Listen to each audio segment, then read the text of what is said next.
शिक्षण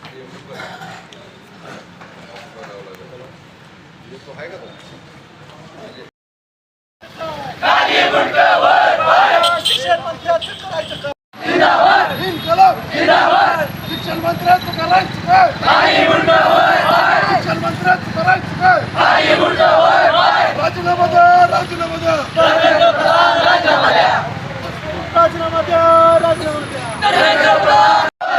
या शिक्षण मंत्र्याचं करायचं काय? या शिक्षण मंत्र्याचं करायचं काय?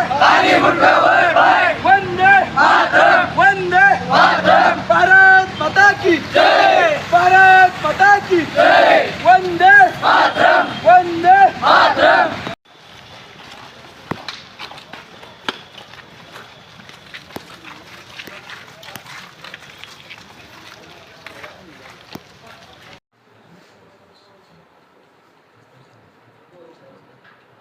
त्यावर जो निषेधार्थ हल्ला झाला त्याच्या अनुषंगाने आम्ही जिल्हाधिकारी कार्यालयात कलेक्टर साहेबांना निवेदन देणार आहोत. त्या पोलिसांवर कठोर कारवाई करावी. धर्मेंद्र प्रधानचा तात्काळ राजीनामा घ्यावा.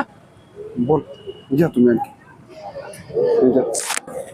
आज आम्ही समजतो याचं कारण दिल्लीमध्ये जंतर-मंतरवर जे विद्यार्थ्यावर झालेला भ्याड हल्ला आहे त्याच्या निषेधार्थ आम्ही जिल्हाधिकारी कार्यालयावर या केंद्र सरकारच्या विरोधात मोर्चा काढलेला आहे. आमची रास्त मागणी आहे, तुम्ही सांगा विद्यार्थ्यांनी लोकशाहीमध्ये आंदोलन करण्याचा अधिकार आहे का नाही? हे सरकार लोकशाहीच्या विरोधात आहे, संविधान संपवण्याच्या वाटेवर हे सरकार आहे. आमची रास्त मागणी आहे समस्त विद्यार्थ्यांच्या वतीनं की केंद्रीय शिक्षण मंत्री धर्मेंद्र प्रधान यांचा राजीनामा झाला पाहिजे आणि सोनम वांगचुक व अभिजित दिग्बे यांना न्याय मिळाला पाहिजे व समस्त देशभरातील ज्या विद्यार्थ्यांवर अन्याय झालेला आहे त्या विद्यार्थ्यांना न्याय मिळावा एवढी